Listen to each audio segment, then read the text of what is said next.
I go up, I go up your ass. Kiss, wow, kiss, whoa. I go up your ass. I need a dick, and it's not yours. 100 wow, 100 whoa, 100 sip koi. I need a dick, and it's not yours. I'ma spend it on my boyfriend. And wow, bend them over, slap the ass. I go bend them over, slap the ass. I go bend them over, slap the ass.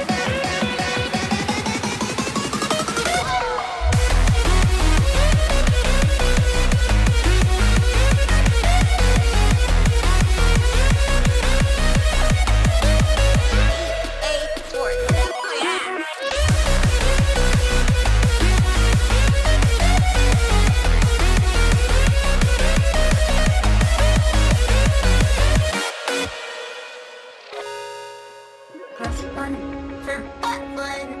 Press 2 if you wanna follow through. Press 3 if you're gay. Press 4 for a three-way. I think about who? I think about what? Let's think about sluts. Do they know they're sluts? Let's find out. A disclaimer. You're a bitch, and you should feel like a bitch. Bake cookies and blank on 'em. Give the icing. So sticky. You should fuck men again and again. Even on a dick. Even on a bad day.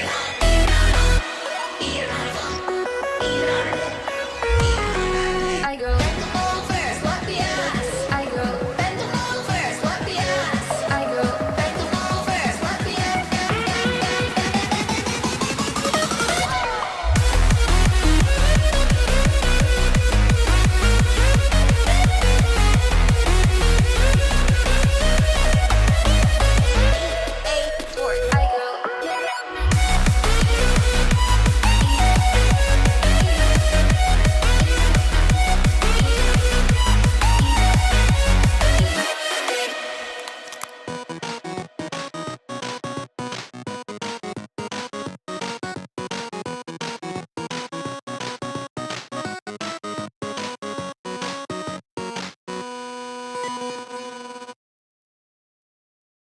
I make all my songs live on Twitch. You can check that out in the link down below. Hi, welcome. Let me just get the bunny cam up because that is not. There we go. Beautiful. How are you? Good to see you. Let me get the music back on and we can hang out. I figured we could do like a little agony aunt kind of day where you guys can just ask me what's troubling you and we can talk it out because I feel like this happens a lot, whether I want it to or not. So I might as well just do it for a stream. I feel like it'd be good. What's a what aunt? An agony aunt. It's so funny. I feel like I'm old because I use terms like agony aunt was a magazine. Like in magazines, you'd have an agony aunt and people would write into her and she'd be like, oh, so you have a mortgage to pay off and you have a partner, your combined income pays off the mortgage, you're thinking about leaving your partner, but you won't be able to pay the mortgage. How do you keep your home and follow your heart at the same time? Like, and then they'll go, so that's your question and here's your answer. And they'll write out like a response. And sometimes an agony aunt is a therapist, or sometimes an agony aunt is like a financial expert. But like usually, even modern day newspapers have this kind of thing, like an agony aunt. They don't call it that so much now. I think they used to call it an agony aunt like in the 70s or something. But that's what an agony aunt is. I haven't done my eyeliner, by the way. I couldn't choose. I've been looking at all of the pictures of potential eyeliner to do with this look, and I can't choose. It's so hard. Egress, thank you so much. I appreciate it, sweetheart. And Bylano Clutch, I appreciate the 55-month, you absolute legend. Hello, sweetheart. Trogania, thanks for the resub. Glad you're sticking around. And thank you, Sonny, for gifting a sub too. You're all amazing. Woo.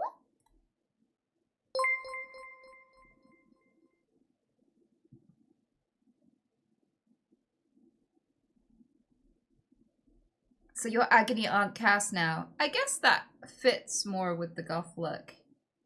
You know, I didn't have a lipstick that matched this hair, so I combined 2 eyeshadows on lip gloss, and I think it worked. What do you reckon?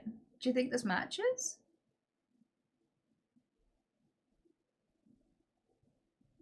Woo! Woo! Hello, Gnex. Good to see you. Hope the kitties are well. Mart, thank you so much. I appreciate the tier 3, sweetheart.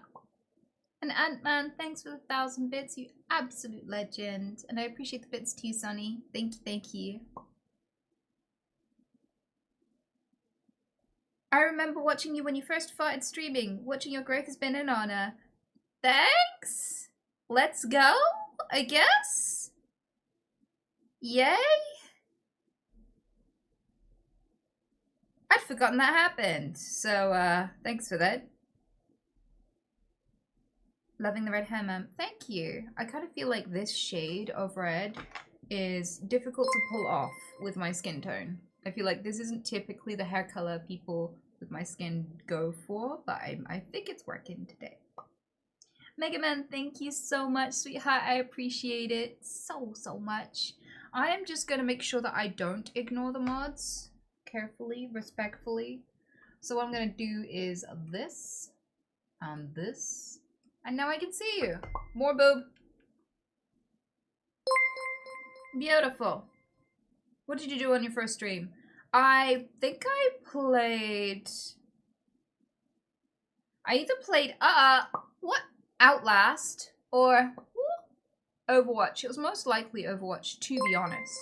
Lennox, I appreciate the tier 2, sweetheart. Thank you, thank you, thank you, thank you.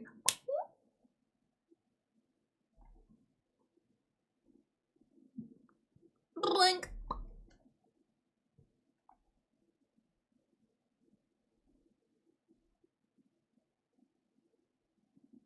So yeah, now I've got to kind of... So if you want to see the rest of the outfit before we decide, this is the rest of the outfit. So, got the V. I spilled a bit of yogurt on there, don't mind that. I was hungry. It's kind of like long, witchy. I could include the hat if I wanted it to be witchier, to be fair. But like, I just gotta decide on my eyeliner. Look at my thumb. Can you see the hangnail? I don't know if it's a hangnail, but this bit. Can you see that? Like, it's about to tear off, but it's too low on my thumb to just rip it off because it would hurt. So annoying.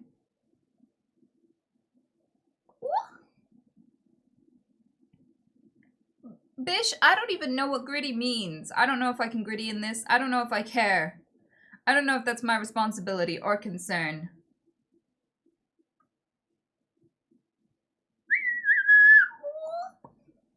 Can you just use nail clippers? I don't know why in my hurry. I just completely forgot that that was an option. But you're right. You're absolutely right.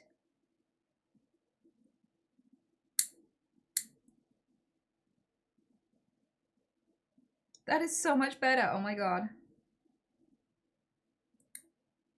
Oh.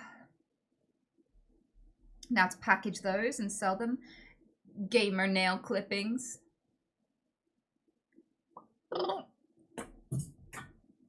Well, that's on the floor now. That's Pete's. I'm pretty sure he'll find it and throw it around at some point. We doing lenses with the red look? It might be real witchy. I wish, but I don't think I have any red lenses, unfortunately. Even though they looked really cool. But that's such a good suggestion. I wish I'd thought of it. And like, I did have a new top that had never been seen before, but I kind of feel like the off-shoulder worked better with this. And I also somewhere, I had these tattoos I saved aside so I wouldn't lose them, and therefore forgot where I put them and lost them. But there's like a snake tattoo I could put on my collarbone, because this is a very collarbone-y outfit. And like, I have like a snake coiling around the collarbone where it looks like it's going through the skin and popping out again. And I really want to use it for something. It's so... how could I have lost it when this is the perfect top for it? Ah!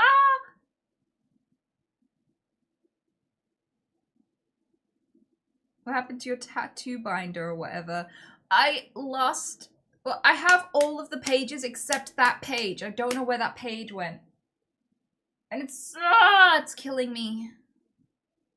It's killing me. But anyway, makeup. Let's do it. I was looking at Pinterest, and I was hoping above all hopes that I could find a good eye makeup to put with this. Because I could go smoky.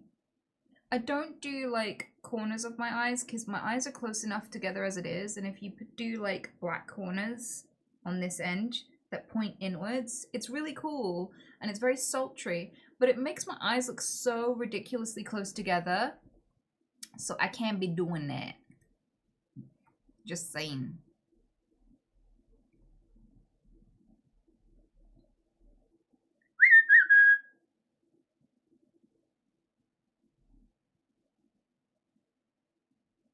You lose everything. Yeah, I don't have very good object permanence because, well, I have Dick because I have ADHD. Dick!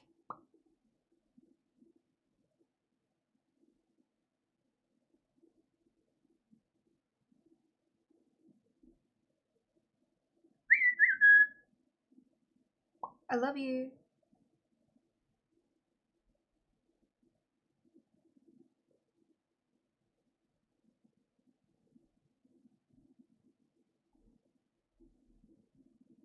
I lose things every single day without fail. Notice I usually just grateful that it's not really important. Yeah, I mean, I try to take precautions against it, but that just makes it worse. Like, if I go, oh, I know I'm gonna forget this, so I'll put it somewhere nice and visible. My brain will just go, that's part of my environment now. I won't be able to see it anymore, and I'll spend ages looking for it, even though it's in plain sight. Or I'll set alarms so I don't forget to do something at the right time. And then I don't understand times. The alarm will go off at the wrong time because I didn't predict how long it would take to get ready for this thing or when I should be reminded for it. So I'll set a reminder for 20 minutes before and then realize that that's not enough time to get there. Or I'll set an alarm for an hour before and then go, I better start getting ready. Go upstairs, forget why I went upstairs, go play computer games. 2 hours later, realize, oh, fuck, I missed the thing. So I just can't.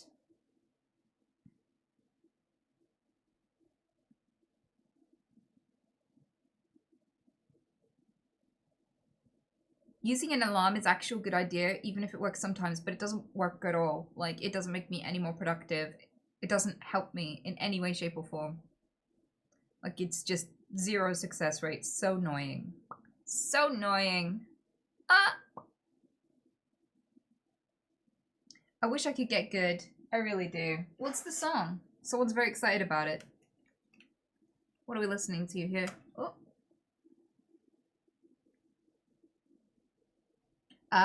Massive Attack. Yeah, I liked Massive Attack. I had a big Massive Attack phase when I was younger. Okay. I gotta bite the bullet. How red do I want to go? I think too much red is too much red. I've got it on my lips. I better do something else. I think just a deep black. It's just how big do I want to go with the black? I mean, I could always just start small and then build on it if I want. That might be a safe way to play. Let's do that. Blank. I love Dick. So, where's my packing brush?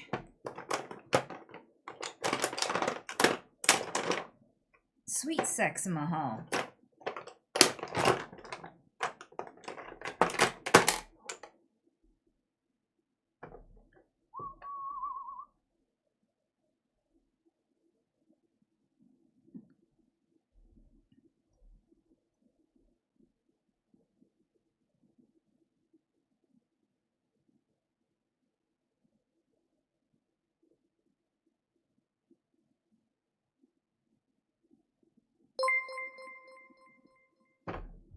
Crackety! Love the name. Thank you so much.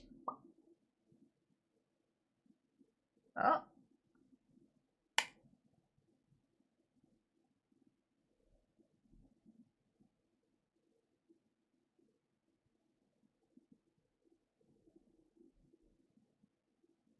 This is a little bit more eye now.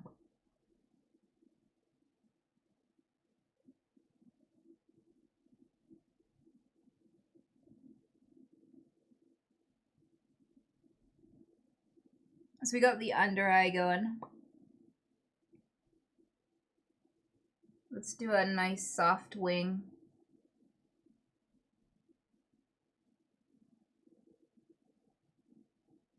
How far out do we want to go?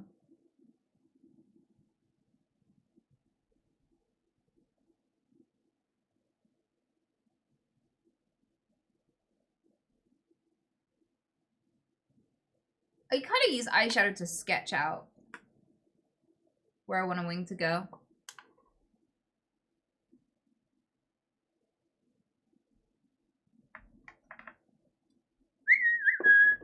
Ooh. Shh.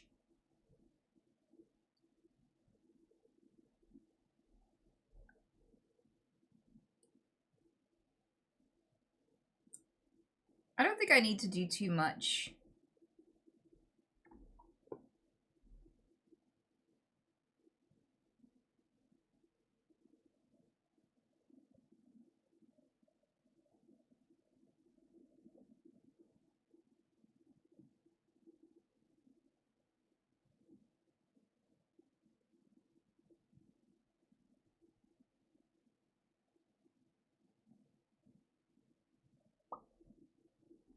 Oh no, how did I fuck that up?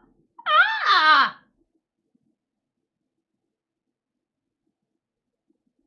Ah! I'll have to let it dry and then scrape it off.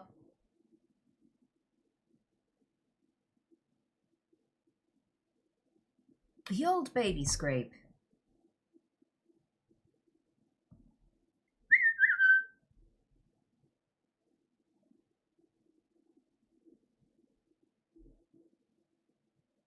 It's small, but I like it.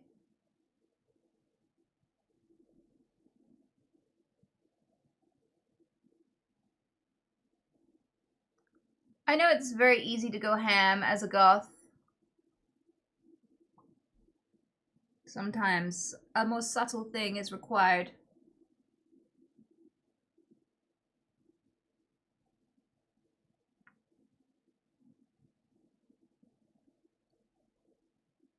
Am I the asshole?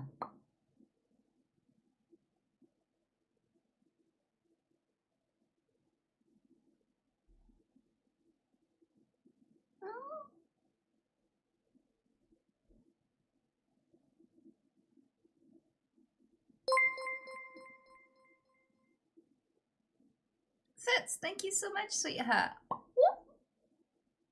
Should I order some burgers? It's up to you. You should ask yourself, will I regret not ordering them?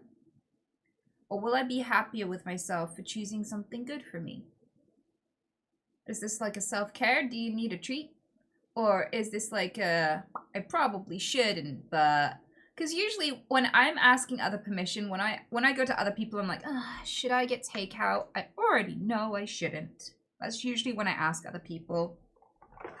Like, when I'm doing something for me and I'm like, I need this is the right time, there's no question about it. I don't need anyone else's permission. But when I'm asking other people to condone it, it's usually because I already know it's wrong.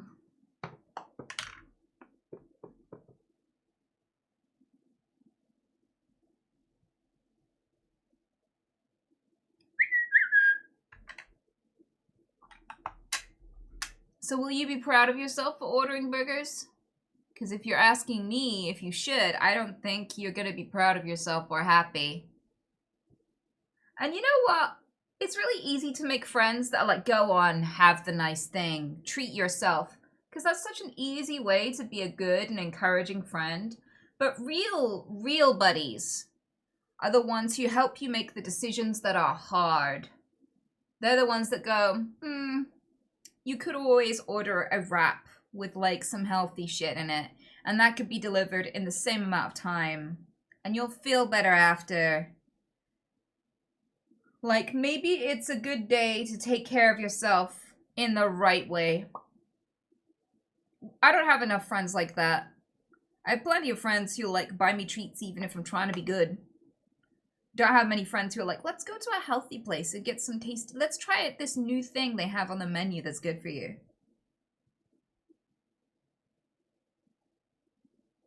Falafel maxing? Yeah, go for it. A date with pasta sounds pretty good right now, not gonna lie. So I've learned, I cut pasta out of my diet recently because I'm very reliant on it. It's very wet and easy to swallow, and I have difficulty swallowing food. So like, it's been a crutch of mine. And in just like 3 weeks, I think it's been, I've lost weight and I feel awake and I don't feel like I'm dying. Like all of the time.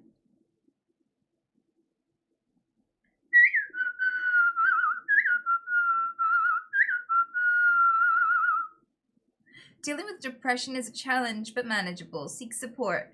I kind of feel like messages like that, well meant, when I was really in it, they didn't help at all.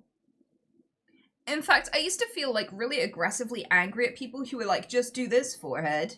No matter how much sense it made. Because I was like, you don't understand how difficult and insurmountable and incurable and just how fucked I am. You don't understand. My life is ruined forever and I am forever broken and there is no answer. And you think it's easy to answer because you don't have it, but I have it. And it's not easy to answer and fuck you.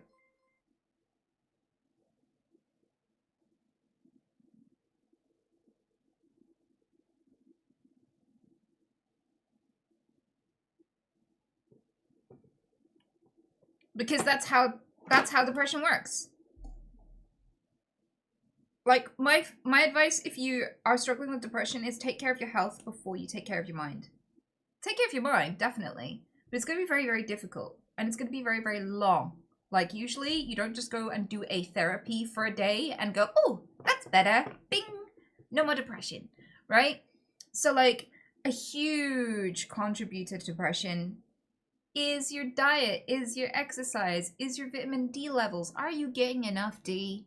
Like, are you going out in the sun? Are you eating stuff that makes you feel good and energetic after? Or do you need to go and sleep after you eat? Do you need to lie down and recover from your meals? Because if you need to go and lie down and recover from your meals, you ain't eating right. And your food is not meant to give you minor damage. It's meant to give you energy. It's meant to help you feel energized and capable and clean and bright inside. And if you're like, oh, I gotta lay down, you fucked up. You're an adult and you don't know how to eat.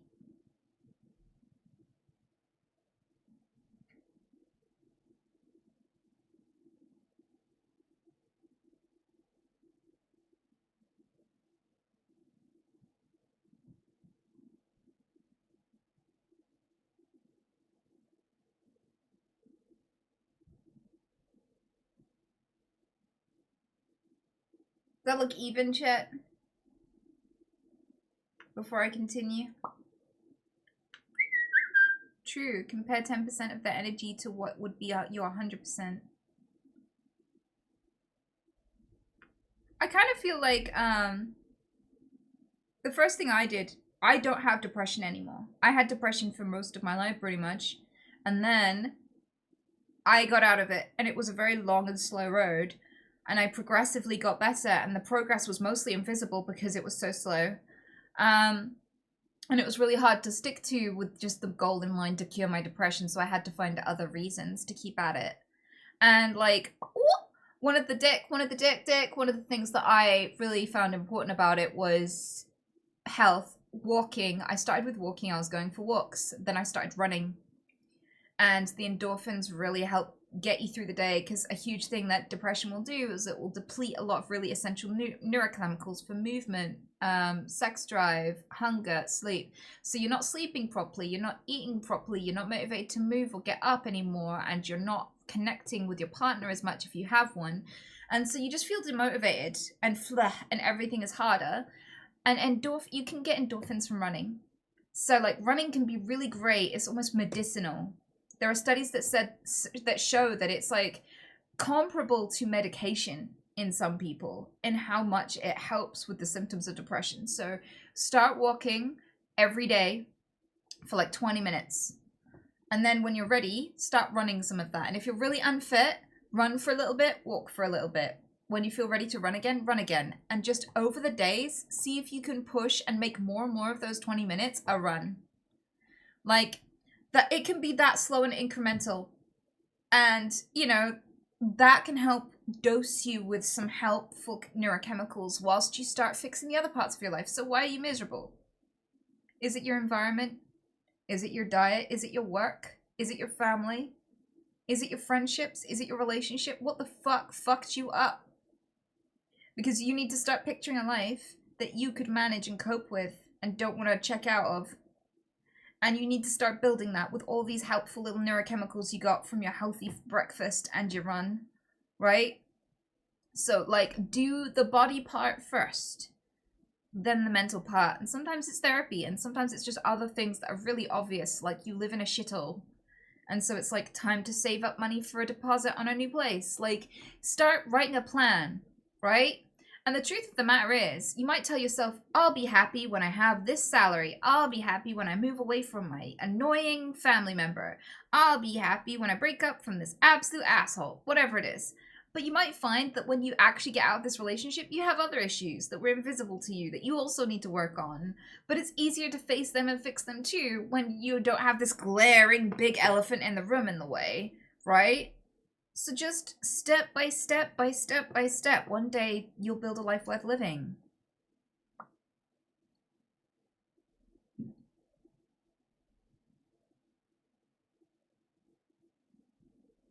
Do you think the world is going to end? Oh yeah, absolutely. I'm definitely like, end for who though? Because like it might end for us a lot sooner than it ends for all life on Earth. I mean, life on Earth is finite because we are slowly swirling towards a sun, and as we get closer and closer to it, it will eventually become uninhabitable. Our sun will explode too. Like there's loads of other stuff that happens on the planet that makes it will make it definitely uninhabitable at some point. That is an inevitability. The Earth will not be habitable forever. But we might fuck ourselves up and die of a disease or an asteroid or nuking each other long before it becomes an uninhabitable Earth. Because, like, Earth could recover potentially down the line. And then, you know, like, life could continue without us. Absolutely. That's definitely a possibility. So, when you say, will life on Earth end? Yes, definitely. It's just a matter of whether or not it ends for us before we start moving on to other planets. Like, if we as a species could last long enough to travel to outer space and start terraforming uninhabited planets, like, then we might be able to continue as a species indefinitely. But that's not necessarily, that's easier said than done, honestly. Because our economic system shortens our lives and dumbs us down, so unfortunately, I don't know if we'll get to that point safely before a war or something kills us.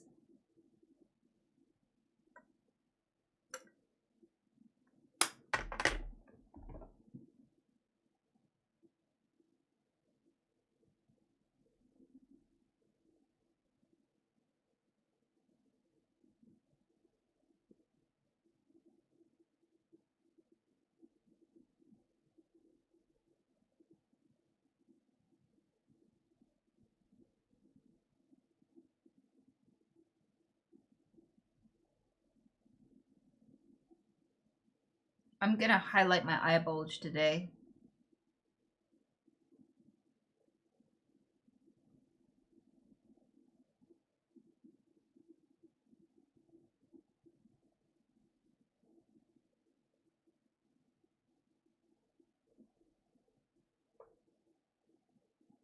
There we go. I could go for a necklace. What do you reckon? I like that artwork on your arm. Thank you. It's just a temporary tattoo. Well, it's a few of them, actually. But I quite like them. They don't last very long, unfortunately. But they're fun while they last.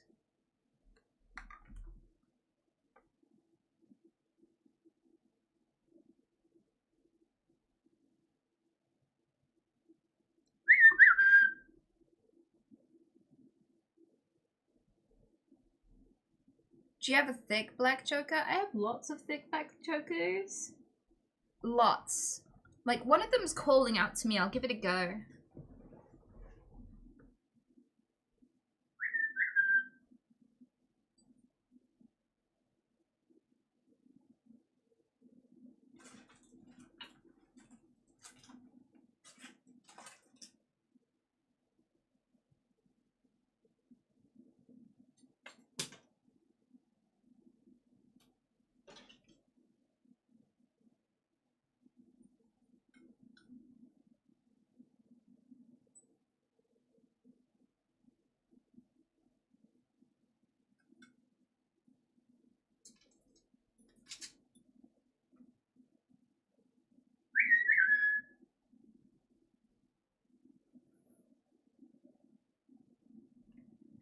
So, this one's quite thick, but it's also got holes through it. Might be good.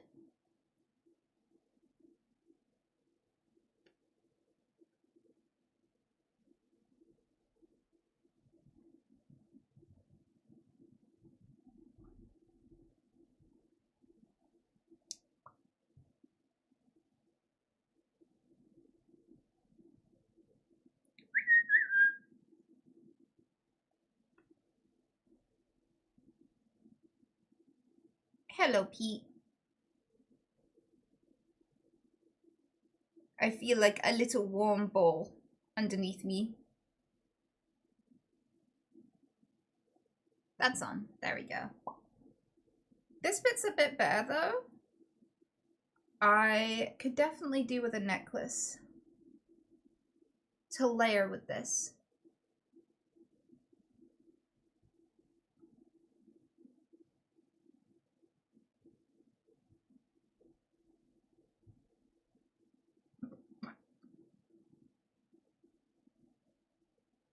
Give it a try. Maybe I should try yesterday's necklace. You know, that necklace I made from that earring? Maybe I could go get that. I'll be right back.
Hello.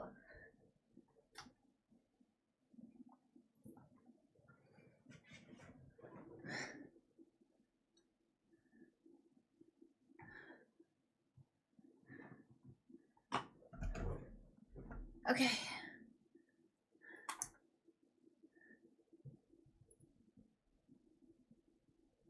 We have this one, which could work. But we also have, and I forgot about this.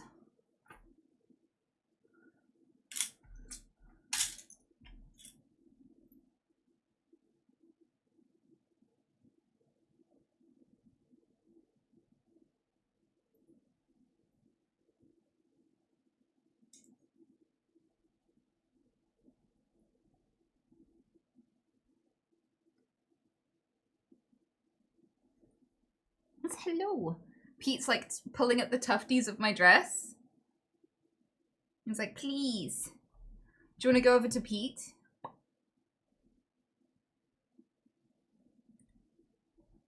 He keeps pulling at this. He's like, hello, excuse me. He's pulling it like a little doorbell, like ding dong. Because he needs his steppies.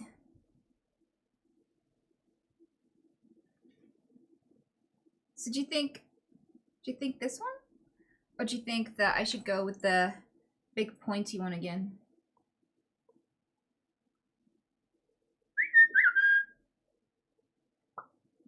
I love you. I love you. Big pointy IMO. Okay, I'll try it. I'll try big pointy. Bilbo, thank you so much.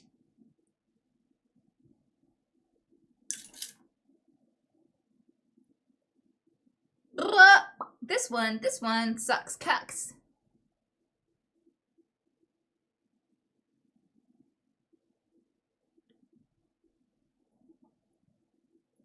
I gotta think about positioning too.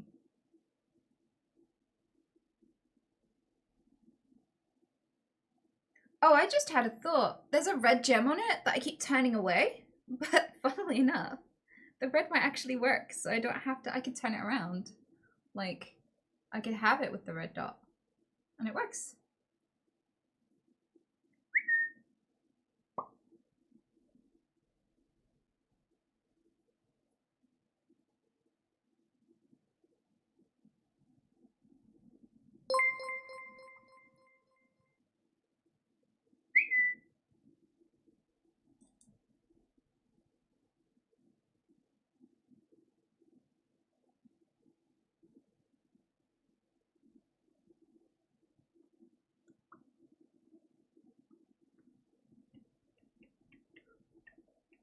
Takes me ages to put these on at the moment. I don't know why.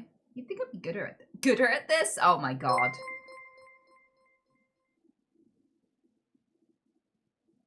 Oh, this came undone. Please don't tell me it's broken. Ah. Oh, it is! Ah! What is it with these lace necklaces being so cheap as fuck and broken and bad? At least it's like a really basic, easy fix. Gotta get my pliers out again. I love you. Do you like dick?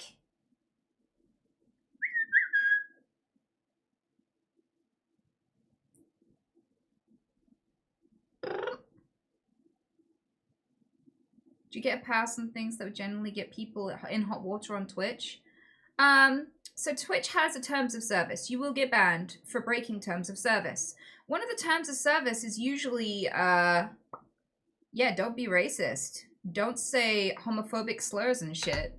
Don't give people a hard time or harass them. Don't use harassing and negative language like that to fuck people up. And unfortunately, people with Tourette syndrome can't really follow that and honor that. Like, so like, I might have racist tics. Like, I might say the N-word.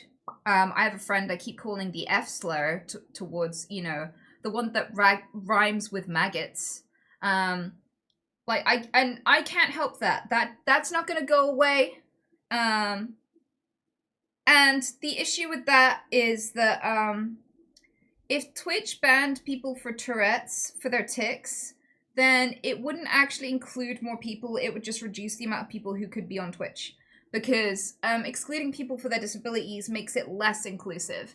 And the thing is, most of the time, when people know I have Tourette's, they don't take offense at tics because they know they're not directed at people like that. Like, it's not like that. So, like, when you insult someone and you call them a slur because you hate them and don't want society to accept them and don't think that they deserve rights and safety and shit and all that sort of stuff. Like, saying the N-word is a threat, right? Because if you're a racist and you hate somebody because of their skin color and you use that word to signify, like, hey, I think of you as other and I hate you and I think you're less than me, right?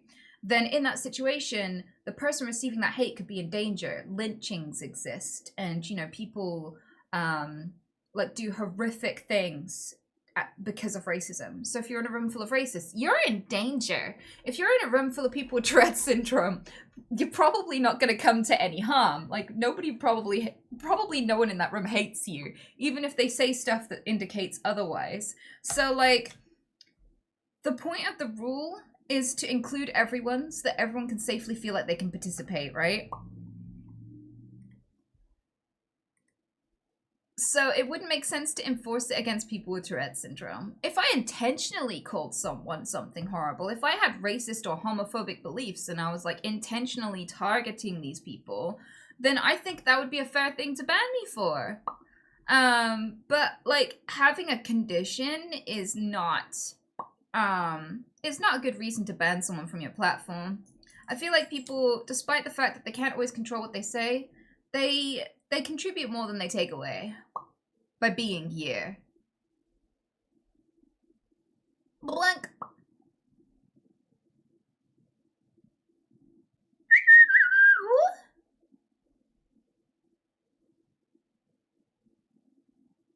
Yeah, I feel like context matters. And a lot of people aren't bright enough to understand that a rule doesn't apply in every situation because they are good at following orders, but they're not very good at thinking. And that can be really, really dangerous, right? Yeah, context really, really fucking important. Like, I don't know, let's say you go traveling to a place with really poor irrigation and not very many clean water sources. And you're thirsty and you're like, and you go to drink from a random well. And someone comes up to you and they go, hey, don't drink from that well. And you're like, oh, okay. Nobody drinks from the well? They're like, no, only an idiot would drink from that well. And you're like, oh, okay. And what you take from that is a rule, don't drink from wells. So you die of thirst in like a first world country 9 years later because the only source of water was a well and it was clean and fine. But you, like someone ages ago who survived a lot of terrible situations and really harsh conditions, told me don't drink well water. Like, context fucking matters. And like people who are like, no, it's a rule, it should be followed in every circumstance because it's a rule, ruin the world. Unfortunately, nothing is black and white, and usually most things are not universal and don't apply to everything, and the world is complicated and nuanced.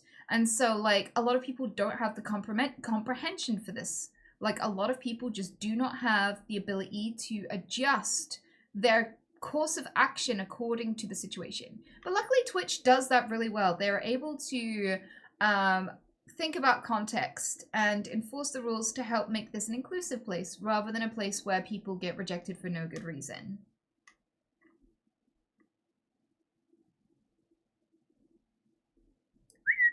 Wait, aren't you like half black? Is there a shade where it becomes a problem?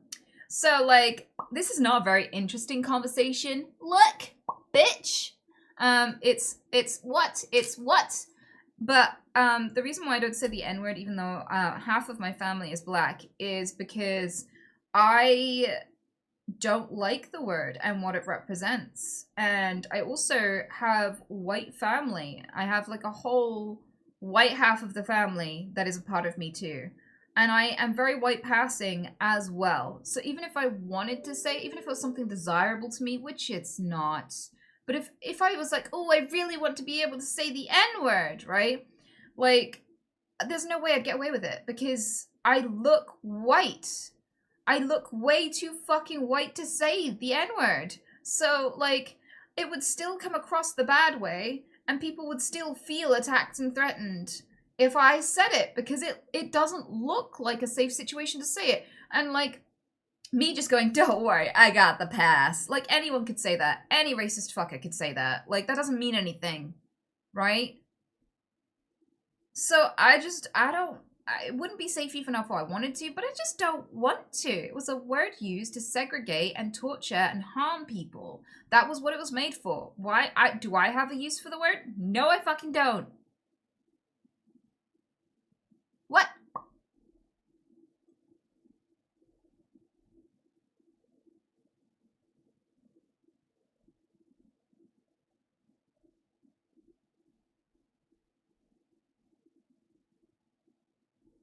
It's funny how different people with mixed identity feel differently about this. Like Halsey and Logic are both white, but one of them says it. Well, here's the thing. Like for me, it's just like I understand history and don't like the word. I know where it came from. I know what it means. I have no use for it. It doesn't matter to me what color my skin was. If I was darker, like I've got other family members that are the same mix as me, like the same ratio of like black and white parents as I am, who've got darker skin. right? Because genetics is weird like that. Like, I've got cousins and stuff who are darker than me. And, like, even if I had ended up as dark as them, skin color wise, I still wouldn't say it. I just don't like the word. It comes with a whole boatload of fucking awful history I'm so sad about, you know?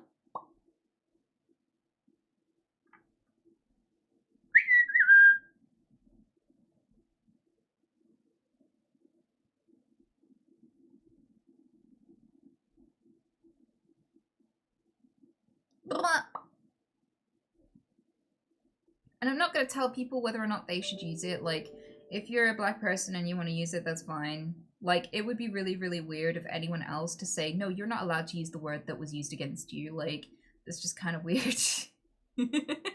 Like, but, yeah, I don't fancy it. Thanks for the offer, though. Thanks for the offer for the pass. I don't give a fuck. So many people in the comment section now say this. It's so funny how much the N-word law has evolved over the years of me being a streamer, because I've had an N-word tick and it still pops up from time to time, right?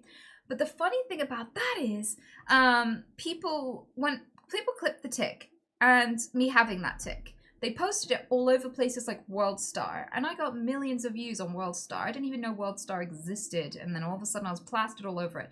And everyone was like, look at her, and the context that people have put to it was, there's this woman who is white saying the N-word in front of kids and encouraging them to say it on Twitch, and no one's banning her. So, like, people deliberately misled millions into thinking that I was doing something awful to get clicks and views, which obviously put me in danger. Oh my god, right? So, that happened. It was a scary time. And people were calling for me to be removed from Twitch. People were calling me racist, all sorts of things, right?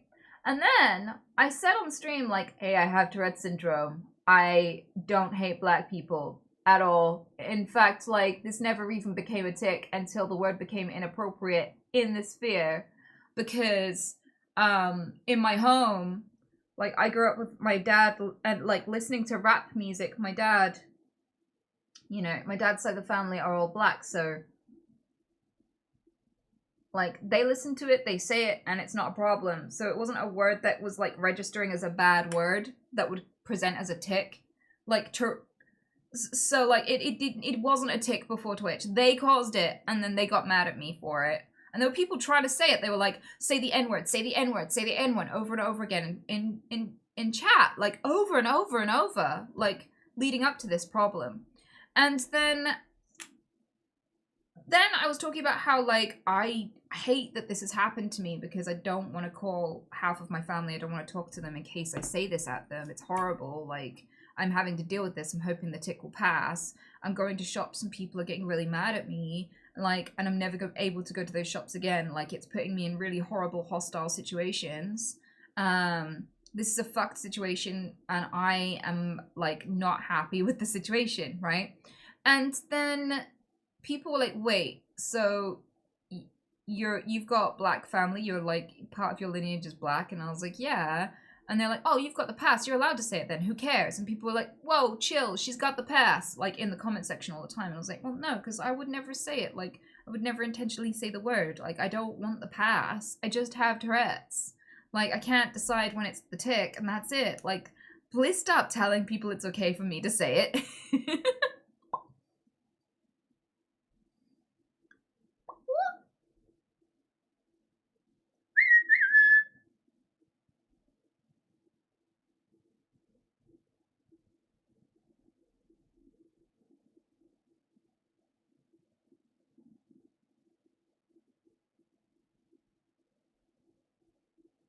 Blink.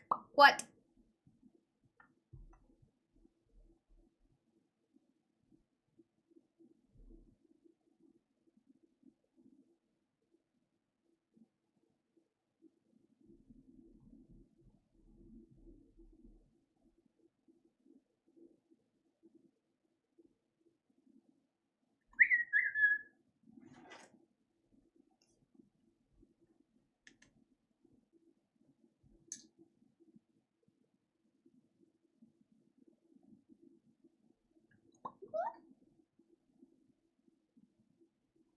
Oh yeah, I know that there is a little bit of juggling and a dad joke. I was saving it.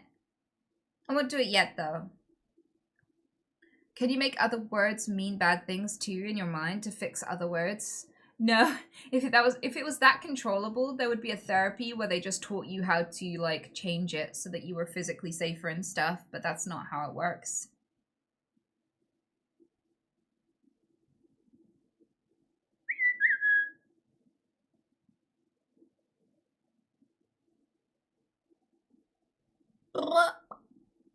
Also, most tics are not bad words. Bad words can trigger Tourette's, and therefore, you know, a lot of tics can end up being coprolalia, which is the bad word tics. But a lot of tics are just like you saying things like badger or TikTok or just like random words. It could be literally any word you know in your vocabulary. So, like, it could even be foreign words and just random shit and noises as well. Most tics that people have, 99% of the time, are just noises. You know, a lot of people clear their throat as a tic or nod as a tic, you know, things like this.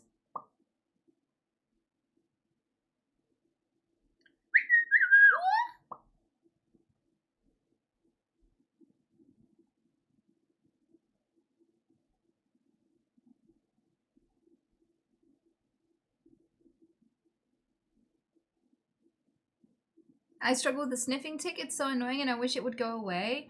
Yeah, a lot of people do themselves prolonged physical damage from their Tourette's. Like, a lot of us have scars all over us from cooking.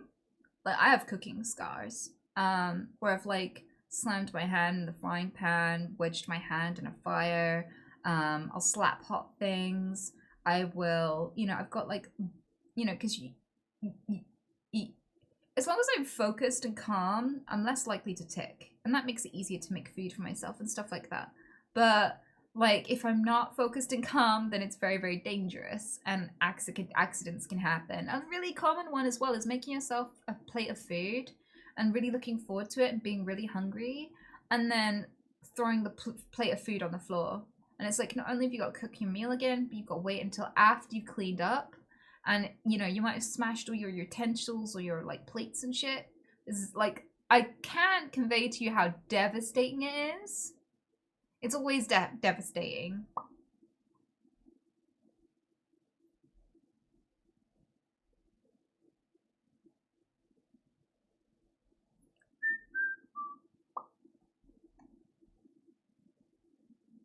Has the Tourette's ever made you seem less angry? Have you ever tried to be angry or complain about something or someone and people just don't listen because they think it's a tic? No, I don't convey anger by shouting, you fucking bastard, or whatever. Like, I'm not that kind of angry. I'm usually very calm. I'm better at making decisions in high stress situations. I usually go very, very flat and I'm like, right. And like, for some reason, me just being very calm in confrontation scares people. I don't know why. I'm just a little girl. Like, but when people have done like really bad things around me and I've just been like, you need to move, or I'm going to call the police and I'm going to stop you, and this isn't going to work out well for you. Like, just talking to people very, very common, like, how is that going to help? How is that going to result in anything other than jail? You can hit me. I would love to add to the charges. Quite frankly, the longer I can get you in fucking prison, the better. You know?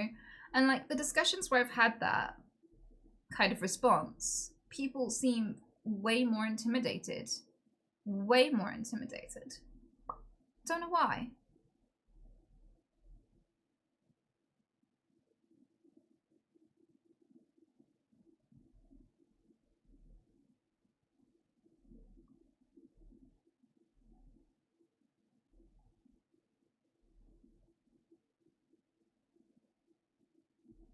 Because it's unpredictable? I don't know. I genuinely don't know what the problem is.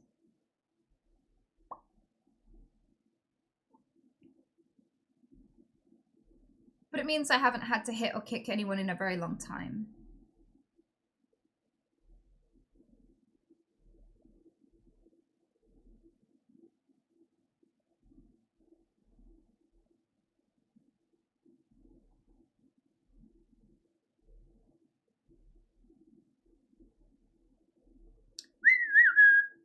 In a fight, the loudmouth tends to be the weakest.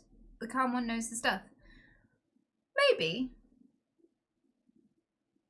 You know what? Yeah, that reminds me. Once I looked out the window and there was a fight happening out in the street years and years ago. I must have been in my early 20s. And they started fighting and screaming. There was a woman screaming, "Stop it! Stop it!" And there was like a guy, and he was like, "Listen, you gotta fucking stop. You gotta fucking calm yourself down." You know, all this sort of stuff. One of them. The other one was like, "I will fuck you up. You think you've got this? You fucking have it. She's still mine. She just don't know it yet." This kind of thing, right? And then he like tried to punch, missed, took 2 steps back, tried to do an air kick. You know, like a launch yourself in the air double kick. You know, and he slipped, cracked himself on the floor, and was rolling around in pain. The guy didn't even have to hit him once. He just stood back once to miss the punch, watched him fall on the ground and writhe in agony, and laughed at him. Went, "Serves you right, mate," and walked off with the woman. Like, I've seen a lot of situations like that, to be fair.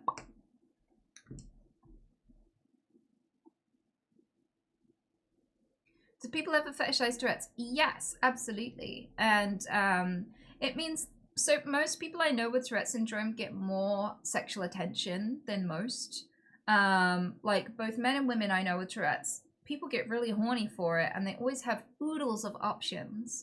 But like, they're usually trash options. It's not like, oh, these people are so sexy, you know, I feel so hot with Tourette's, everyone's interested. It's just like the kinds of people you would never fucking date. Because even if they're hot, or even if they're like a viable option in every other way, the fact that they're enticed by your Tourette's is a complete fucking turn-off. It's such a bad idea to get with someone who fetishizes your Tourette's.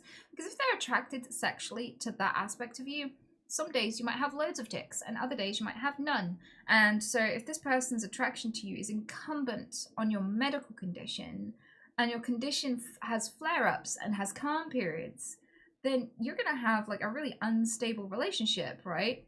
But also, like, people with Tourette's can have their condition get better over time. As they get older and older, they get fewer and fewer tics. Not everyone, but there are people in that situation, right?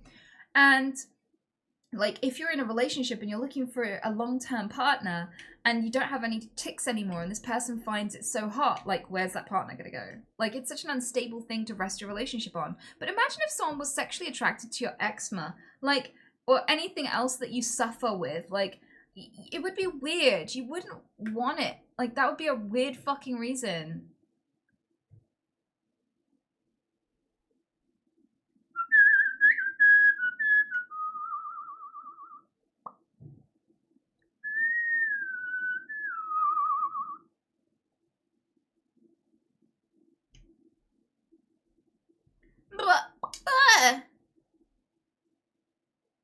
Why do you think that is? My theory is the lack of control we have over our tics. Well, there are many different reasons why, possibly. I mean, if you understand anything about the human body and neuroscience and how medication works and all this environmental factors, right?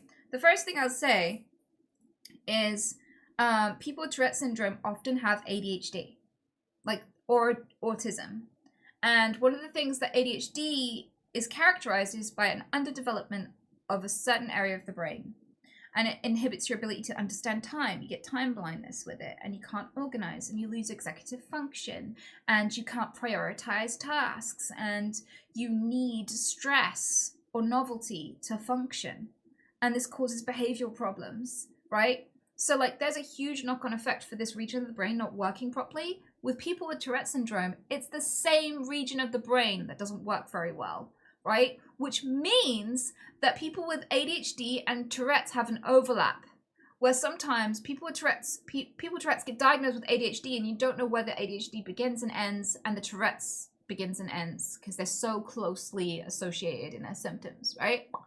So if you have this underdevelopment of a region of the brain, this region of the brain may be not just fucked, it might just be delayed in its development.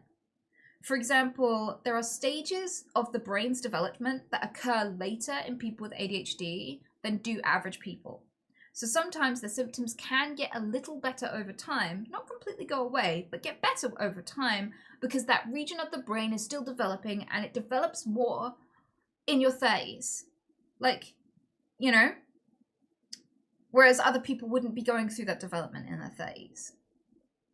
And so I wonder if over time, because the brain is plastic, sometimes in new environments where you're having to use different regions of your brain to navigate different aspects of your adult life, sometimes maybe you get more neurons building in that area and you start to have structures there that are helpful and conducive with better executive function and better distribution of serotonin and dopamine. It's one of the things that people with Tourette's syndrome have is overproduction of dopamine and serotonin. It doesn't mean we're happy all the time. People really don't understand dopamine and serotonin, but it does mean we overproduce it. And that overproduction is an aspect of it. The production of dopamine and serotonin will fluctuate throughout your life for different reasons. Your diet, your environment, your exposure to daylight, seasons, all this sort of stuff. So as you travel, as you meet new people, as you live new lives, like over time, your brain will change. This might be a contributing factor as to why some people get lessened symptoms. Also, it like having Tourette's is like juggling all the time. At some point, you're gonna drop the ball. You could, if people are like, we don't like when you're not juggling, so you're gonna have to juggle all the time to hang out with us. And now you have to juggle whenever you're shopping, and you have to juggle whenever you're watching TV and going to work, and you have to juggle when you're chasing your kids around. And you could do it, but it's stressful and it's difficult, and it means it's harder to do everything else because you're so focused on juggling.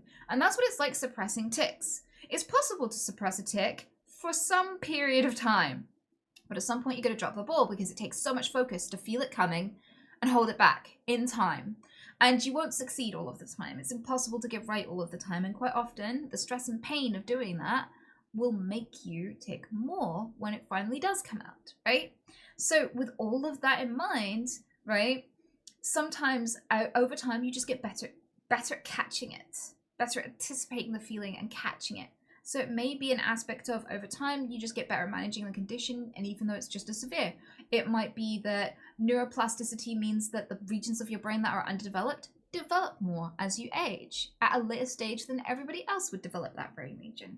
Maybe it's also because of diet and exercise adjusting your dopamine and serotonin levels. Maybe it's just lifestyle changes changing the frequency of your tics. There could be 1,000 more explanations. So I don't know for sure, and at the moment doctors don't know, because if they did know, there would be a treatment for Tourette's that is like along those lines.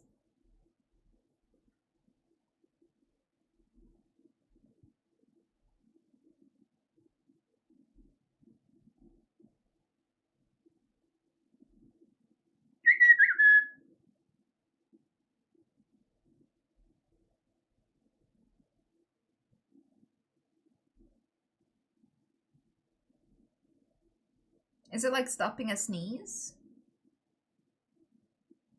Yeah, I guess, because sometimes a sneeze comes out of you so fast you don't have a chance to catch it, right? And other times you feel it building and you can try, and sometimes you can manage not to, you know? I think in some ways it is kind of like that.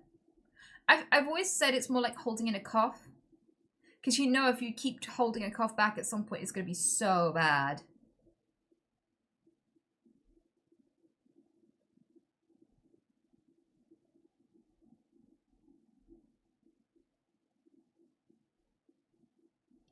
Oh, it's treats o'clock. Okay, let's go. It's time. It's time. Oh, one ear forward, but he's interested, but he's not. Are you gonna do under? Yes, let's do this, Cam, and I will do him a treats under the desk. Let's do a treats.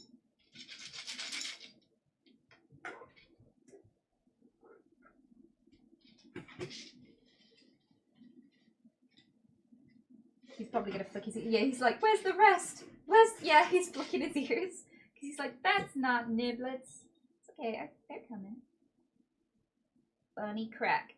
I've got to send some of these to Luella. Because her bunny doesn't know the joys of bunny crack.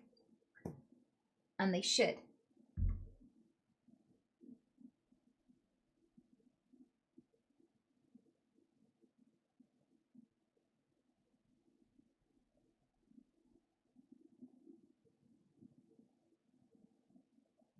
How old is Peter? About 5 or 6. I think I've had him for almost exactly 5 years. So, ugh. I think think he's like 6 maybe? Or like 5.5? Something like that. Look at his little chickies going. I love that so much. It's my favorite thing about bunnies. Blah.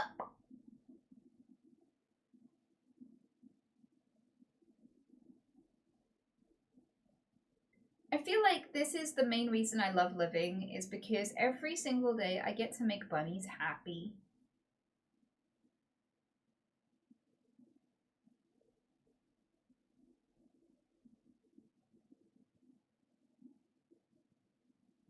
Because look at him! Look at his little mouth! I'm glad I get to share this with you now too.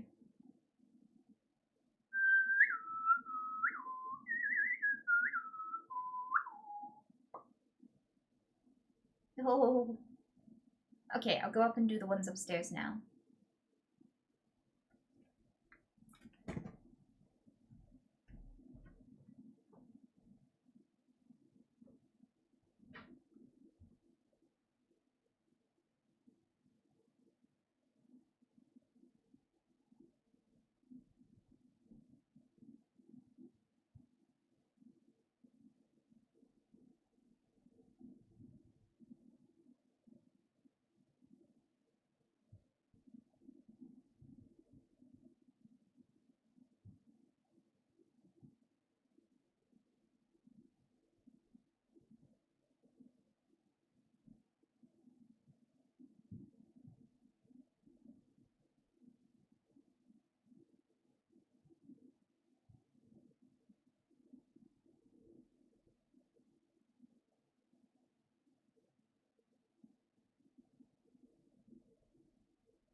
Oh, that is a dewlap cam.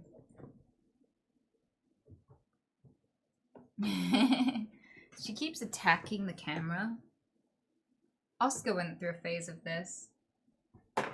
Eventually he stopped.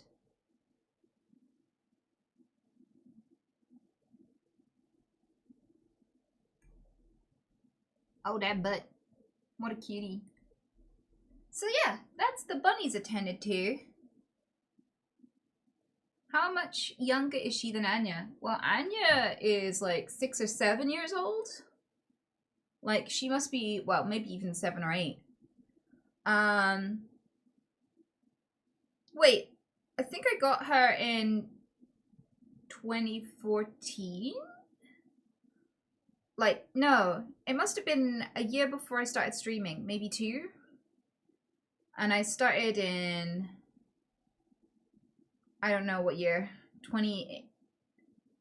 Yeah, I think I got her either in 2016, 2015, something like that. Maybe even 2014. I don't know. My memory's really bad.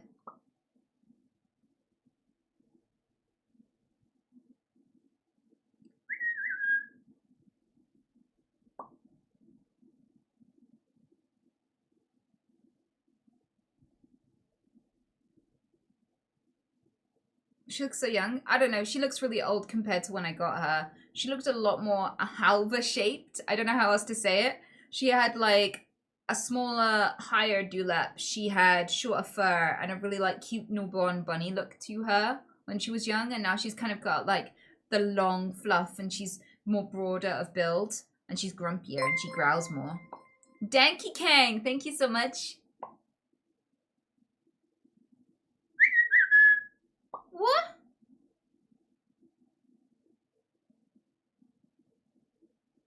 What do you say when in response to people when they say you only have fibromyalgia, ADHD, or whatever other invisible condition because it's in right now? I always get so frustrated and flabbergasted, and I freeze up and I don't know how to respond. Just say the reason why illnesses happen in trends is because science comes out and it's become suddenly easier to diagnose or easier to cater to. And at that time, a lot of people become aware of it and find out that they have the condition.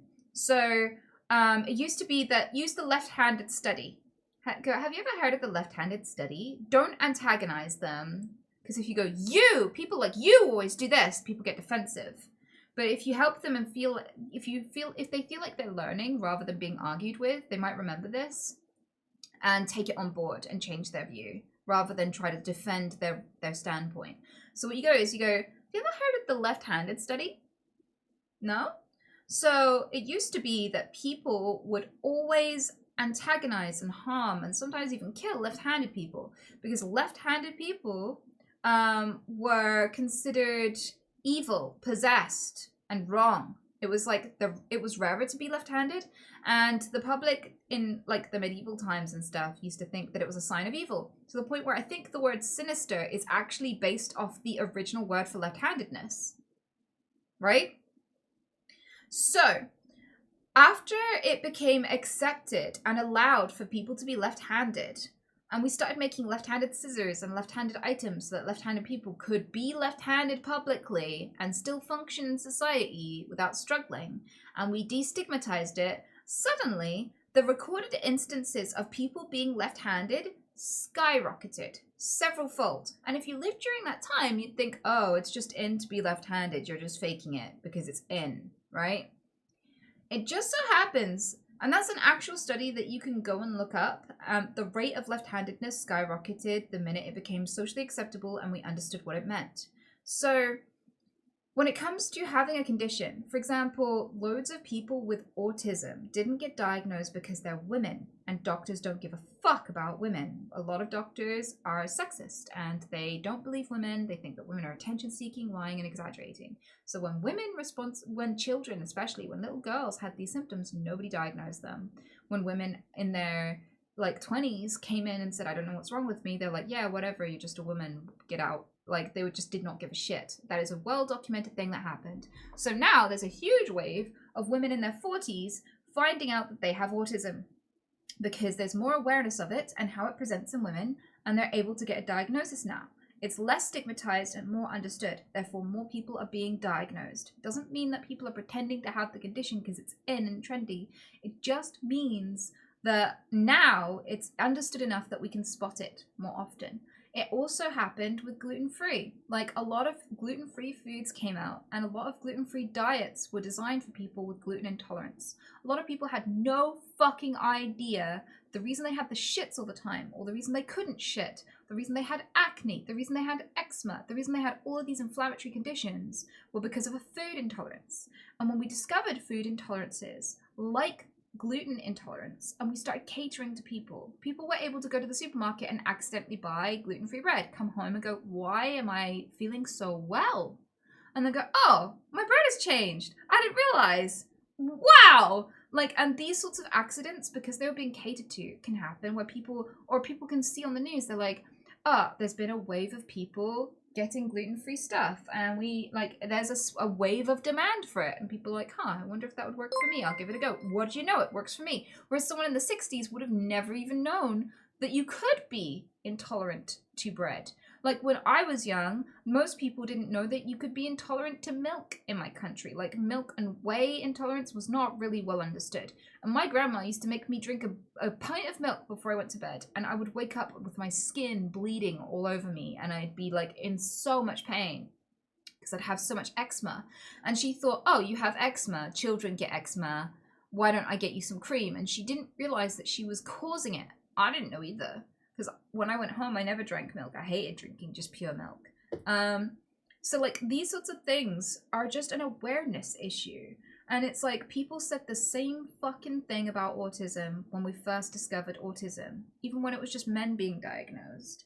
Then we said it about autism again when women finally started getting diagnosed. We said it about ADHD now that people understand the symptoms better, right? Because now more people are being fucking diagnosed. We say it about people with Tourette syndrome because more people are being diagnosed, because more people understand what the condition really looks like. People have a stereotype of it. And now we fully understand what it actually looks like. More people are being diagnosed. What's wrong, little guy? It's okay. So, yeah, go. Have you ever heard of the left-handed study? And explain that to them. And just go every time. Because I've met people who don't think that gluten intolerance is a thing. And, you know, every now and again, you can go on Reddit, and there'll be people who are like, am I the asshole for wanting to leave my partner because he put shellfish in my food to see if a shellfish condition was real? Like shellfish allergy was real. And things like this. Because there are people who think, oh, it's just a fad. That isn't real. Like, once when I was doing rescue work, I met a guy who thought that gluten intolerance wasn't real. He thought it was just a fad. Like, but, you know, different bodies respond differently to things. Allergies are a thing, you know?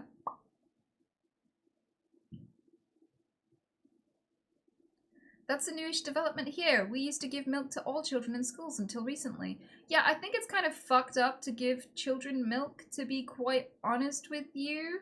For a multitude of reasons. Like, I know that's a weird thing to say, but I do think it's genuinely wrong for schools to be giving children milk. Knowing what I know about milk, it's wild that we give it to children.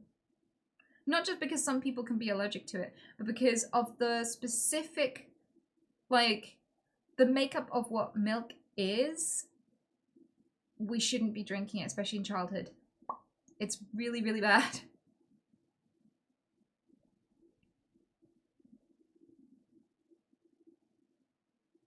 Can't some people have really deadly reactions to gluten too? Yeah, people can have like a mortal allergy to many different things.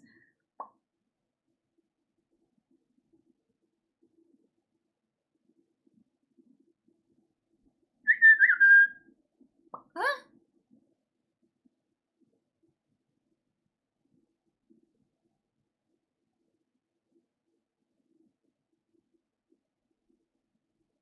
Lactose intolerance can also develop at 20 plus years. I speak from experience. Yeah, it's crazy that your body can suddenly become allergic to something out of the blue as well that you've been eating your whole life. That's so bizarre to me.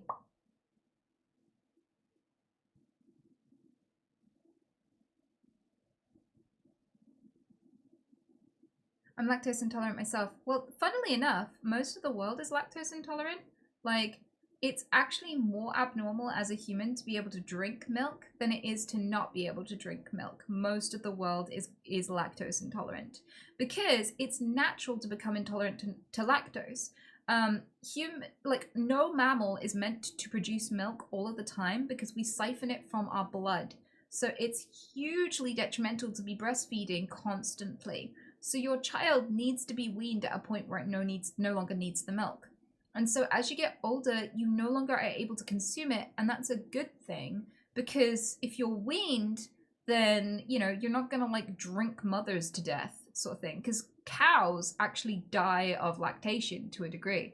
It causes bone density loss, and so what we do with cows is we impregnate them over and over again. At an age where they wouldn't normally get pregnant, really, really young. In the wild, they typically start having calves at 10. In captivity, we make them have kids in their when they're 2, 3, 4, like really early. And then their reproductive system gets spent really, really early because it does so much damage to get pregnant over and over again and constantly be breastfeeding. Sometimes they put them on hormones to prolong the amount of time that they produce milk after they've had the calf as well. So they can artificially prolong the lactation. And all of this means that the body of the cow is fucked really early, and then they just put to slaughter because they can't produce any more milk and any more kids. They're just worn out, right? So we're meant to be weaned. We are meant to stop consuming milk. We're all meant to be lactose intolerant. A gene mutation in some people in in the Western world allowed people to drink milk more commonly and start harvesting milk from animals.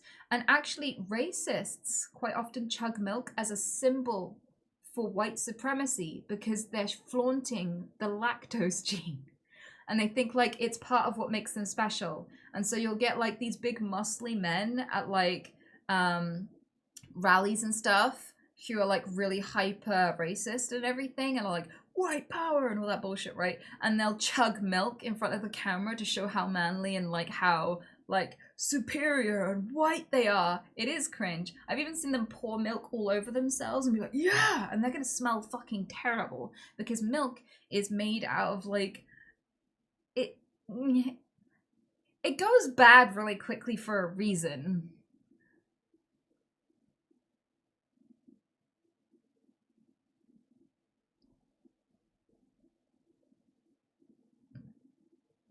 So yeah, it's really, really weird that we're still breastfeeding into adulthood because we're the only species that does that, but also we're breastfeeding from another species, and that's even fucking weirder.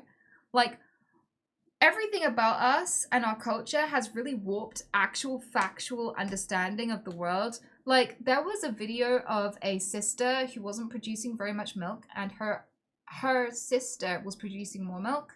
So her sister was like nursing her child, like she was letting her sister wet nurse for her kid, right?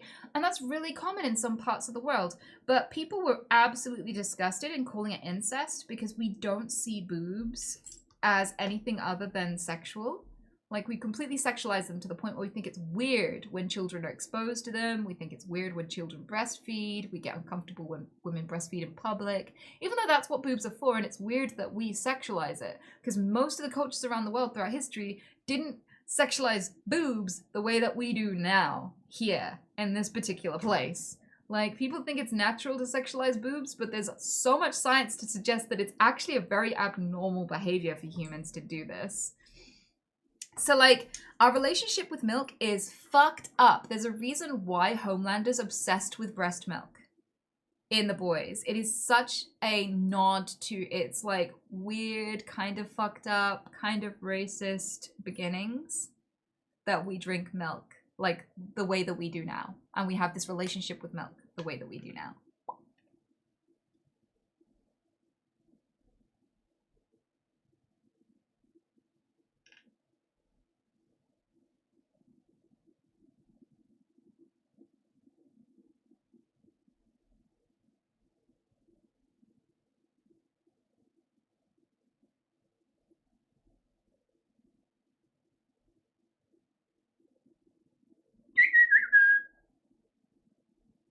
But like, I'm weaned. I don't drink cow's milk. And I'm better off for it personally. I'm quite liking being a fully weaned adult. I don't mean to flex, but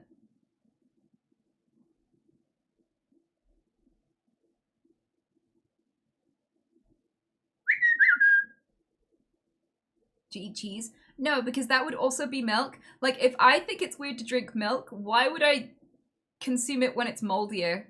Like, there is vegan cheese. There is cheese made from, like, soy milk and stuff, and I do eat that, and it melts on my toast and stuff, and it's really nice, and I grate it on top of pasta sometimes. Love that. But I don't drink milk from a cow. Like, I do think it's genuinely strange behavior.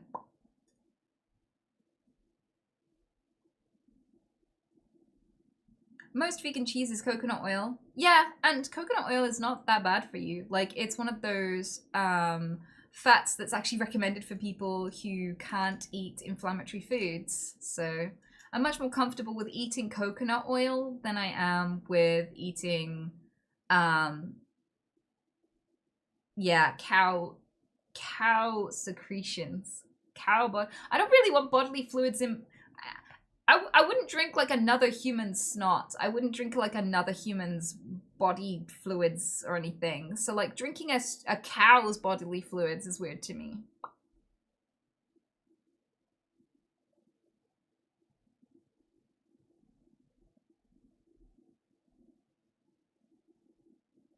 Have you seen prehistoric Venuses? They sexualize boobs, butt, and puss. So there are loads of different cultures around the world. Sex really interests me, even though like I'm not like a hypersexual person in my life.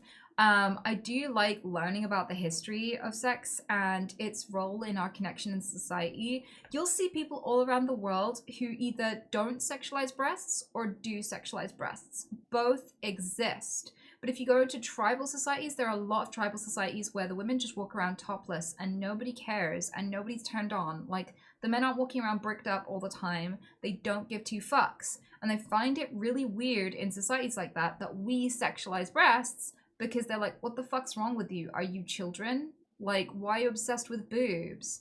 It would be like watching a society that like wanks over pacifiers, like, and thinks that pacifiers are sexy. Like, it's like that's meant for little kids. What are you doing? That's so weird. Like, yeah, like there's a lot of cultures around the world that are like literally look at boob fetishes and are like, what? Boobs? But that doesn't mean that there aren't societies that have sexualized them. But the thing is that people argue that it's natural and it's has nothing to do with your nature. Fetishes have nothing to do with your nature. So breasts are not a signifier, like breast size are not a signifier that you can feed babies because smaller breasts and big breasts can both produce milk. There's no size difference that dictates that you can provide for your child. And the main thing that people say is it's natural because men are attracted to them because women having big breasts is a sign that they could feed their babies, not realizing that the larger your breasts are, the less able you are to breastfeed. Like, having huge fat deposits pressing down on your milk ducts actually can cause problems, but the inverse doesn't apply to small tits. Like, tit size doesn't indicate how much milk you can produce at all, right? So, like, that's just justifying retroactively. It has nothing to do with, like, why you're attracted to breasts. So the reason why breasts in societies that don't give a shit are like not sexualized, but they are here, is whether or not women are told to cover them up. So in cultures where women are told to cover their hair, people sexualize hair, and if you show your hair, people treat you like a slut and go, well, you're easy, and people could kill you and rape you, and who cares because you brought it on yourself. Like, and that's the same here with breasts. Like, if you walk around in the street with your boobs out and people molest you or attack you or hurt you, people are like, what did you expect? You're a slut. You had your tits out. How did you expect to be treated? That's on you.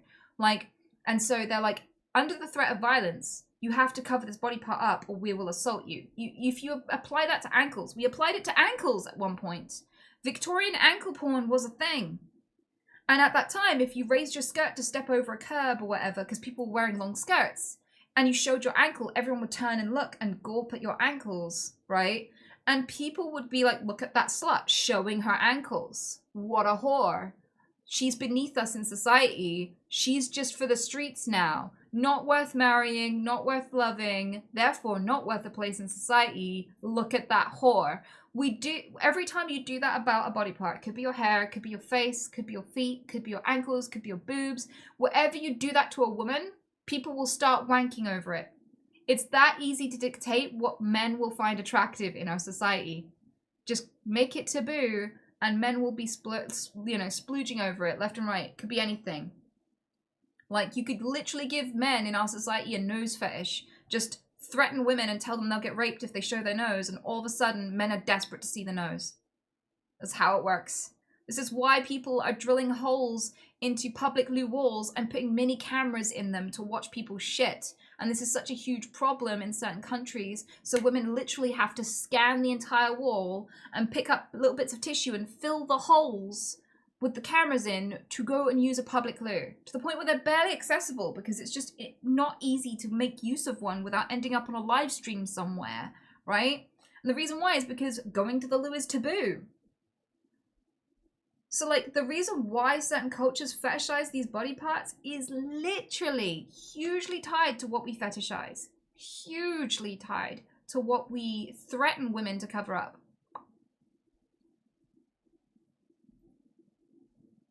And that's why fetishes can be anything. Like, did you ever wonder why some people have, like, a fetish for gimp masks, or have a fetish for, like, an atypical body part to be attracted to, like feet?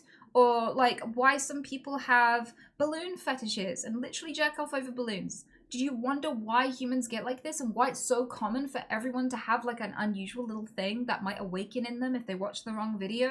It's because of societal taboos. I can prove this till the cows come home. The reason you like tits is not because it has anything to do with reproduction. It's just a fetish, like feet fetish, literally. And it fluctuates depending on what society you're in. That's why some societies women can walk topless and nobody gives a fuck. The reason why is because boob fetish is a fetish. It's not just an inherent aspect of being a man. It's a fetish. Society will dictate how much you like boobs by how they treat women. That was something that was decided by your society and environment. It was not something you were born with.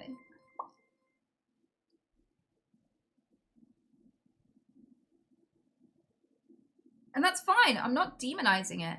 Like, this is the thing. Like, some people get really defensive about that and they're like, nuh-uh! And it's like, well, even among men who don't know this, there are men who don't give a shit about boobs. There are men who grew up in our society that, like, are like, yeah, I don't really care about boobs. It's all about the butt for me, or it's all about the thighs for me. There are literally men arguing on Reddit in, like, masses, going, no, thighs are better. No, ass is better. No, tits are better. Like, even among the people who genuinely think that men are programmed to like tits, there are men who don't like tits. So, like, how? How does anybody not understand fetish? And I'm not coming after you. You can like any body parts you like. Like, whatever rocks your boat. As long as you're doing consensual stuff with people, I don't care if you like boobs or butts or dicks, or boobs and dicks. Or if you're into feet, or if you just really like people's hair, or like if you're into fingernails, whatever the fuck floats your boat, I don't care. But like, it's cool to understand how this happens and why this happens. And that is why liking boobs is a fetish. And I say this as someone who likes boobs. But it is a fetish.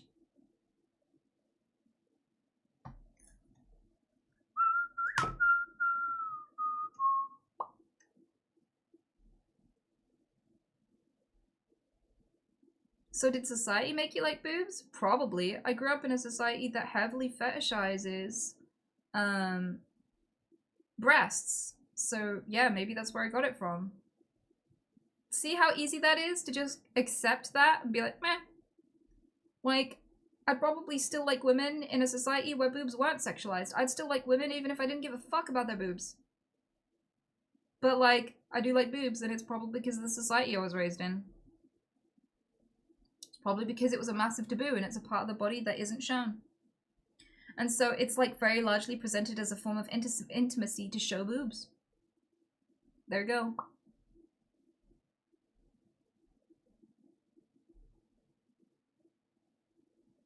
I mean, it completely explains why people in recent history are so into butts when there is literally no natural reason for us to be attracted to the thing where shit comes from. And the funny thing is, people try to retroactively justify that one too and go, oh, it's about fat distribution because, like, it's a secondary sex characteristic that women distribute more fat to their hips and ass area. And so, like, it's a sign of fertility. And it's like, well, women are into male asses, and the same can't be said about male asses. Male asses are typically square.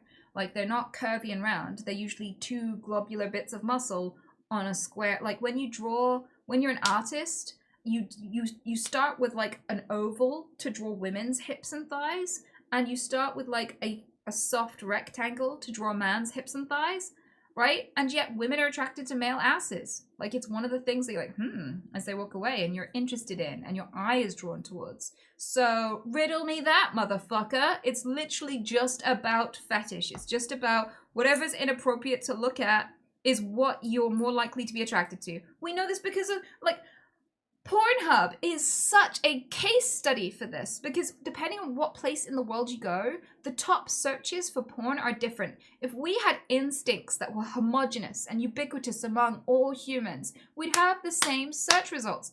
But like scat is in the top 10 searched porn categories in Germany, but it's not in other places in the world. And Germany is very efficient and clean and seems to have more of a taboo around it than the rest of us. And then, like, in places where incest is the most searched category, incest is the most taboo thing, right? In the most racist countries, interracial porn is the most searched, and it's in the top searches. In the most homophobic countries, gay porn is at the top, in the top 10. And for something to be in the top 10 of an entire country, millions of people have to be searching it on the reg. Like, so regularly. So it's like a very, very easy way to show that everything that you're attracted to, like on a body, is a fetish, is usually environmentally dictated, right? I don't think that homosexuality and things like that is environmentally dictated at all. I don't think I think you're born either gay, bisexual, or straight. I don't think that's something. I think that's like there's a huge amount to be said for genetic factors there and stuff like this. This is why like the more younger brothers you have, the more likely you are to be gay and things like this, because there's a genetic factor there. But like when it comes to the specific triggers environmentally, the things that you can't be born to want to fuck, like there are people who have shoe fetishes and love high heel shoes, and it's like, what caveman was fucking stilettos? Like, of course there's an environmental factor to what we're physically attracted to. And that's important. That's a part of our evolution. We're designed to be malleable. Sexually malleable species succeed more than non-sexually malleable species because your environment requires a different fuck policy. Like, what you're attracted to can define the survival of your species. So that's gonna have to shift depending on your environment or you'll die out.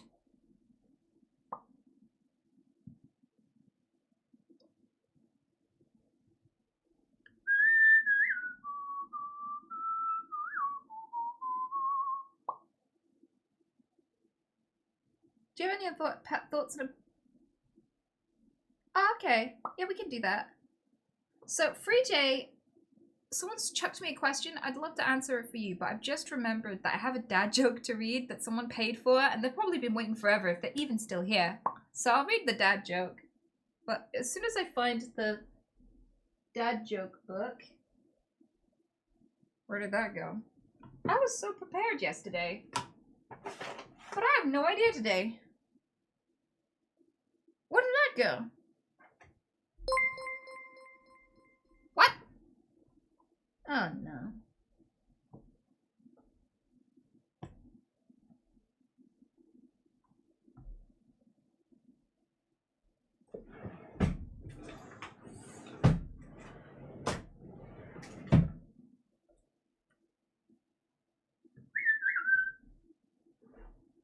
Nope. No idea. That's mildly concerning.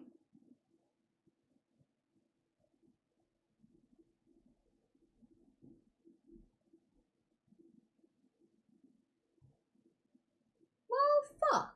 Well, mods, could you send me a dad joke so I can tell a dad joke? And I got 30 seconds of juggling because you guys are still donating to charity. Thank you so much. Hang on.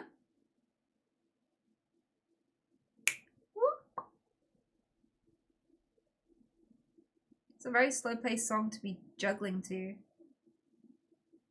The songs always help me though. Wait, where are the juggling balls? Oh my god. I just expected them to be on the chair. But that shit is gone.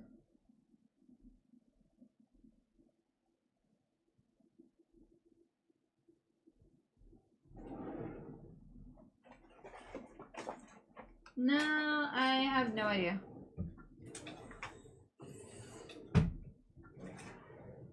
What the fuck did I do?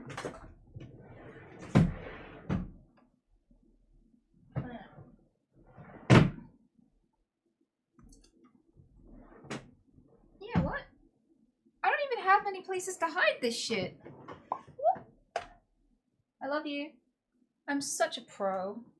I can't believe, like, I knew to prepare this last time, but not this time.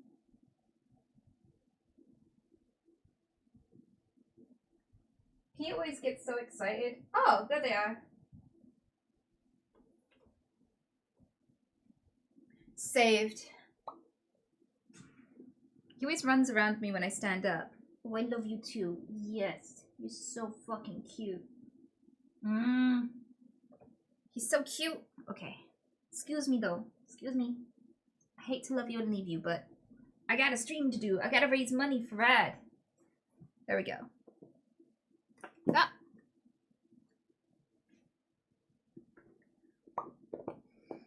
You know, this is my least favorite wig, but it's growing on me. Like, normally I would have never picked this intentionally. I picked it begrudgingly because I was like, what color haven't I done in a while? But I actually quite like this. You know, I don't have this color lipstick, so I had to pat on some red lipstick and then put some purple over it. And, like, so I put lip gloss on first, and then eyeshadow, and then eyeshadow again to try and get it to match this. I think it worked. What's the difference between a good joke and a bad joke? Timing.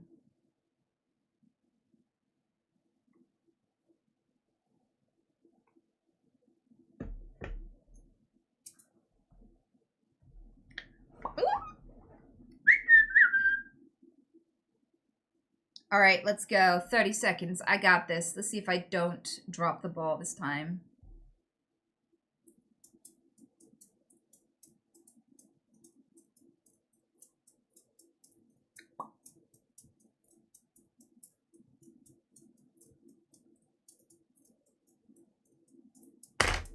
Ah, damn it. The phone got in the way. No.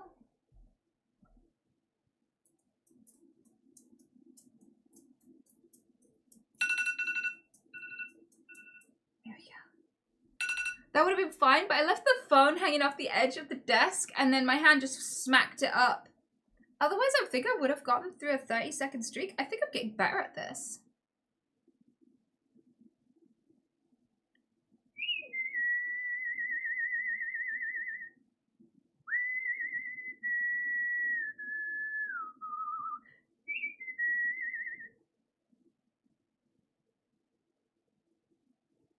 Would you look at when juggling the highest point of the throw?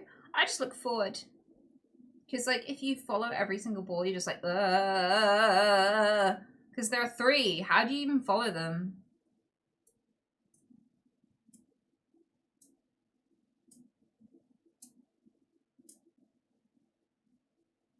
But yeah, someone did actually ask me an agony aunt question, bitch. And it is, do you have any thoughts on a person who has been isolating through anxiety based on abandonment as a child? And he's been numbing their very intelligent brain through alcohol for over 15 years. Always trying to be kind, but it is that because they want to be subconsciously accepted by people, and they find themselves in their 40s with high anxiety in all social situations. The normal advice is go and try something, but it's not very bright. Okay, so isolated because of anxiety and a fear of abandonment. Intelligent, but an alcoholic. Always being nice, but feeling at odds with being nice to people because they don't know if it's actually coming from a genuinely good place or if they're just desperate and just really want people to like them. Listen, dude, I don't think that any of those are issues. I feel like it's hypersensitivity to those issues overall. Like, I'm gonna do something for you right now. If you're still here, press 1 in chat if you have ever had self-doubt about how nice you are. If you ever thought, am I being nice for the right reasons? Am I a nice person, or do I just want to be accepted? Like, is this genuinely being nice, or is this just being social and manipulative? At what point does it stop being me just trying to be accepted and genuinely count as being a decent person? I feel like most people at some point in their life wonder this. I wondered this when I was like 8. I was like, what actually classes as a good act and what is just obedience and social behavior? Like, that is a normal question introspectively to ask. Nobody likes rejection. Nobody. You said you're isolating because you have a fear of rejection. Nobody likes rejection. Press 1 if you hate being rejected. If, like, it scares you to go to a job interview that you might get turned down for. It frightens you to ask someone to go on a date that might say no and embarrass you. It frightens you to say a joke in case nobody laughs, and you're scared that your partner might leave you one day, or, you know, that you have some fears of rejection in some way, shape, or form. You want to have friends, but you're scared they won't like you. Like, everyone goes through these. These are chronically human thoughts and feelings. These are just normal things to feel. Where it stops being normal and average in experience, I'll accept that, you know, you might be in a position that a lot of people aren't in. You see, you're looking out the window and you have this still life where you like want to have friends, want to have people around you, and everyone else manages it, but you're not managing it because you're so scared, right? That might be less common, right? Still common, but it's less common. And the reason why is not because you are scared you're not a good person.